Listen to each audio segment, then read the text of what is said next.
Hola, buenas noches. Me voy a esconder porque creo que si me escondo se ve mejor la presentación, ¿vale? Así que voy a estar oculta hoy. ¿A que se ve mejor? Muy bien, empezamos entonces con el modelo de examen. Ya sabéis que son sugerencias, cada cual lo puede hacer como le parezca mejor. Tenéis también en el Classroom los modelos de Anaya, que son otra opción. Empezamos. Igual que en el caso de Nietzsche, primero cuento cuál es el modelo que yo he redactado y luego vemos qué partes se corresponden con cada problema. Mi primer parrafito es introductorio y cuento el propósito de Ortega, es decir, el proyecto filosófico que pretendía él. Por un lado, una renovación cultural de España que veía muy atrasada, no solo él, también muchos contemporáneos, y luego también pretende una reforma radical de la filosofía, y las dos cuestiones se unen con el concepto de vida, pues Ortega considera que si la filosofía trata de la vida, entonces quizá España se pueda reincorporar a la filosofía. Punto y aparte, empiezo comentando que Ortega tiene tres etapas. El objetivismo lo concluyo en una frase porque fue un periodo muy breve y además fue un periodo al que renunció. Objetivismo, el truco, viene de hay que ser objetivo y a las cosas mismas y evitar el subjetivismo y hay que ser muy metódico. Y la segunda etapa es el perspectivismo, pero digo en el parrafito que antes de tratar el perspectivismo vamos a aclarar qué es la filosofía para Ortega. Ya sabemos que la filosofía para Ortega no es debido a la utilidad. La filosofía no es útil, pero tampoco es un capricho. No es por mera curiosidad que se hace filosofía como creían los antiguos. Según Ortega, y esa frase la he repetido en más de una ocasión, somos náufragos y justamente la filosofía nos permite salvarnos.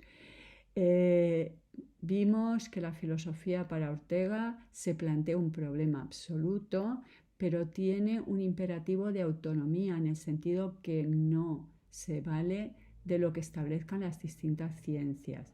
Y junto a este imperativo de autonomía tiene un imperativo de panautonomía, porque para Ortega debe tratarlo todo. Pan en griego significa todo. Pero Ortega no solo distingue la filosofía de las ciencias, sino que también lo distingue del misticismo. Tal y como os dije, en España ha habido grandes místicos, no ha habido grandes filósofos hasta Ortega, pero sí que ha habido grandes místicos. Por lo tanto, el interés de Ortega de distinguir la filosofía del misticismo. La filosofía es un saber teórico, es aletheia, desvelamiento, es logos, razón y es ontología. Mi tercer parrafito es la crítica al realismo y al idealismo. Por realismo, Ortega entiende el positivismo, es decir, esa fe absoluta en que la ciencia puede resolver todos los problemas del ser humano. Según Ortega, esa fe que tenía el hombre en la ciencia se ha enfriado. ¿Y por qué se ha enfriado? Porque se ha descubierto que la ciencia no es una panacea, no resuelve todos los problemas y justamente la ciencia no trata de lo más importante, del ser humano. ¿Y por qué no puede tratar del ser humano? Porque el ser humano no es una cosa. La ciencia vale para las cosas, por ejemplo, para el movimiento de los astros, pero no para el ser humano. El idealismo, en concreto el idealismo de Descartes, vendría a resolver el problema. En vez de tratar de la realidad, trataría del sujeto. Pero el problema es que si bien trata del sujeto y el principio es válido, se da cuenta que para pensar el mundo se necesita un sujeto, cae en el mismo fallo que el realismo, al considerar que el sujeto es una cosa. Nos acordamos que para Descartes el sujeto es res pensante, cosa pensante. Es decir, vuelven a definir, y ya sabemos que Ortega, igual que Marx y muchos autores contemporáneos, considera que el ser humano no se le puede definir. La solución ya la sabemos, la vida. La vida es el tema que puede unir el realismo y el idealismo. La vida no es solamente del sujeto. El sujeto vive en este mundo. Hemos introducido el tema de Ortega, que es la vida, y una vez introducido la vida, que para Ortega no es la vida del místico, no es la vida del físico, es la vida de cada cual, la vida concreta, vamos a tratar de las categorías, de los atributos de la vida. Según Ortega, primero nos encontramos en el mundo. Esto es muy similar a lo que decían los existencialistas.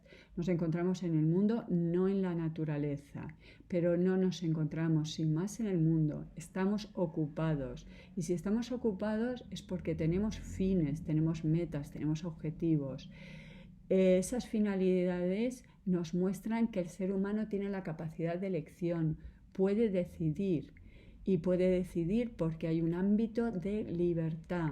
Pero esa libertad no es ilimitada, está limitada por las circunstancias. Y la última categoría de la vida es la temporalidad, es decir, que el ser humano tiene un futuro. Si la realidad radical es la vida y la vida es temporalidad, Ortega dirá que el fruto de Heráclito ha fructificado. Nos acordamos de Heráclito, todo fluye, nada permanece, todo cambia. El único modo de captar esa realidad cambiante es por medio de la perspectiva. Pero es importante darse cuenta que mi perspectiva, que es insustituible, que es imposible falsificar mi perspectiva, no es única. Es decir, no caer en el provincialismo, es decir, pensar que mi perspectiva es la única y es la verdadera. La perspectiva permite superar el relativismo, según Ortega, pero también la idea del racionalismo, que hay una verdad superior, que obviamente para los racionalistas la verdad sería la verdad de Dios, que lo ve todo, nos acordamos en Leibniz. El concepto de perspectiva está muy unido a circunstancia. La circunstancia sería el órgano gracias al cual podemos contemplar esa realidad cambiante, temporal. Y podemos poner un ejemplo que es la metafísica. Según Ortega, si los filósofos griegos acuñaron conceptos como el concepto de ser, fue debido a ciertas circunstancias. ¿Y cuál fue esa circunstancia? Que la religión politeísta de los griegos estaba en crisis. Mi siguiente parrafito es para tratar acerca del yo y así poder decir la cita yo soy yo y mi circunstancia. Es decir, que ahí hay dos yo.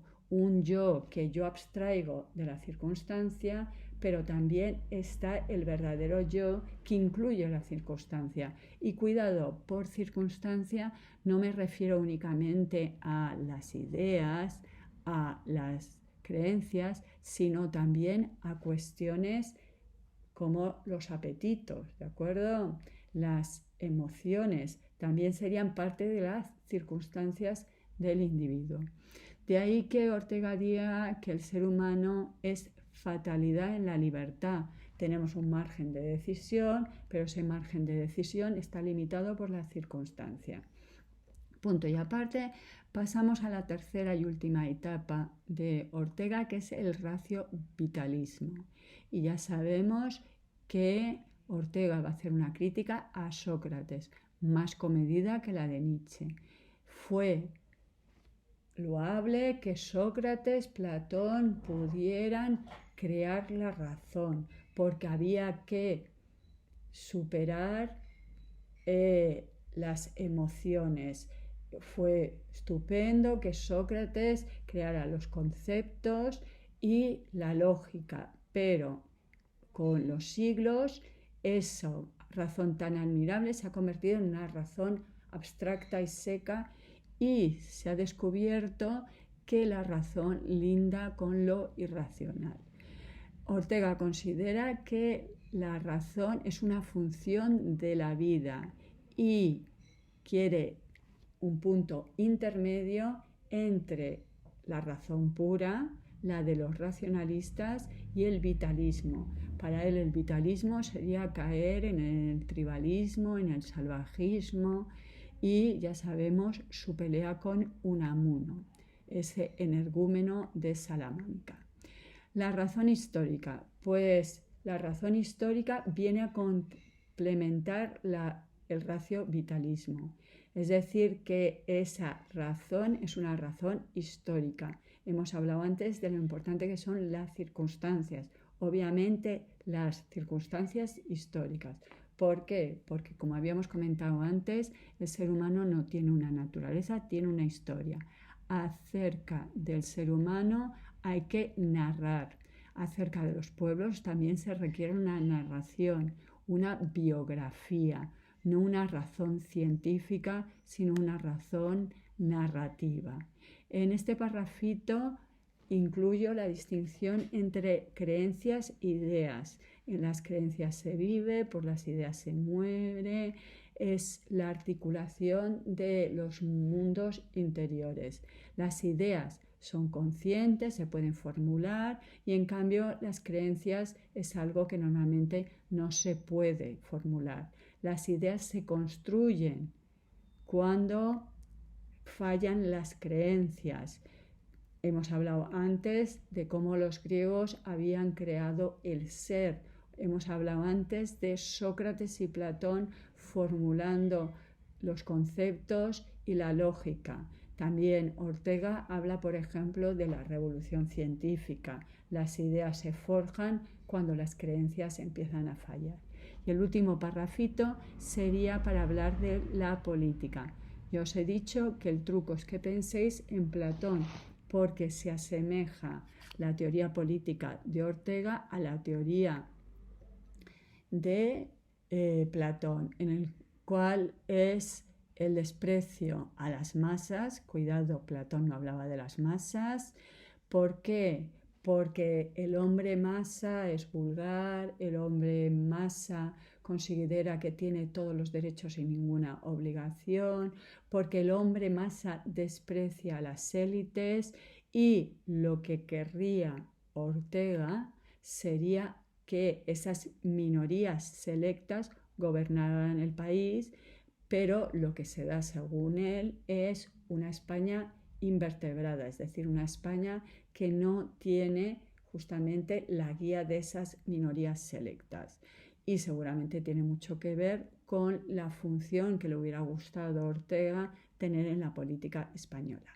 Bien, visto esto, el repasito, vamos a ver.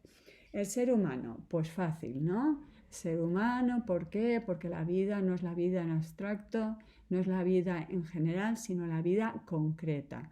Así que puedo hablar justamente de las categorías de la vida, puedo hablar del yo soy yo y mis circunstancias, esa libertad en la fatalidad, esa fatalidad en la libertad, y también puedo hablar de la razón histórica, que es el hombre en la historia, el hombre que hay que narrar, que hay que hacer una biografía, que se mantiene en las creencias pero forja ideas en los momentos de crisis.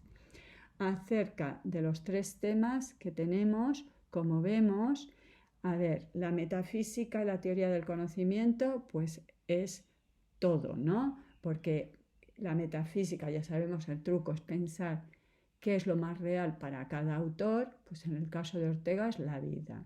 La teoría del conocimiento es el perspectivismo. Acerca de Dios, pues no hemos hablado, nos lo saltamos. El ser humano lo acabamos de ver. La ética y la moral, pues como veis, es irrelevante. No la hemos tratado, y la política la hemos tratado, pero muy poco. Por lo tanto, de los 5 temas que trataríamos, realmente solo 3. Y además la política es bastante flojillo. He introducido un parrafillo, pero realmente poco.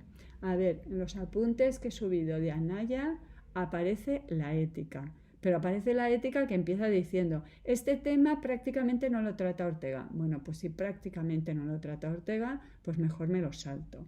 Os recuerdo que en la ABAU elegís el autor que más os plazca. Para la política me parece mucho más adecuado Marx y para la ética me parece mucho mejor Nietzsche. Todo el ser humano, hombre, pues ahí sí podéis elegir, ¿vale? Si preferís Ortega o Nietzsche y su teoría del superhombre. Acerca de la metafísica y la teoría del conocimiento, personalmente, pero esto ya es una cuestión de gustos, preferiría yo Nietzsche y su crítica a la metafísica tradicional, su crítica a Platón, su crítica a Sócrates, y yo preferiría Nietzsche que Ortega. Pero si alguien quiere Ortega, estupendo y maravilloso, sin ningún problema. Así que para Ortega, prepararos la primera pregunta y el ser humano, ¿de acuerdo? No hace falta ni la ética, ni la política, ni Dios. Para Dios tenemos a Nietzsche y tenemos a Marx, ¿de acuerdo? Yo en ese caso creo que mejor Nietzsche que Marx, pero bueno, se puede hacer también con Marx estupendamente, hablando que la religión es una ideología y hablando de cómo el ser humano está alienado debido a la religión, cosa que aprendió Marx de Feyerabend. Vale, pues ya hemos... Feuerbach, perdón, dislexia. Empieza igual, pero no lo mismo. Pues ya hemos acabado con nuestro modelo de Ortega y Gasset y nos queda Habermas, que es solo la política. ¿De acuerdo? Hasta luego.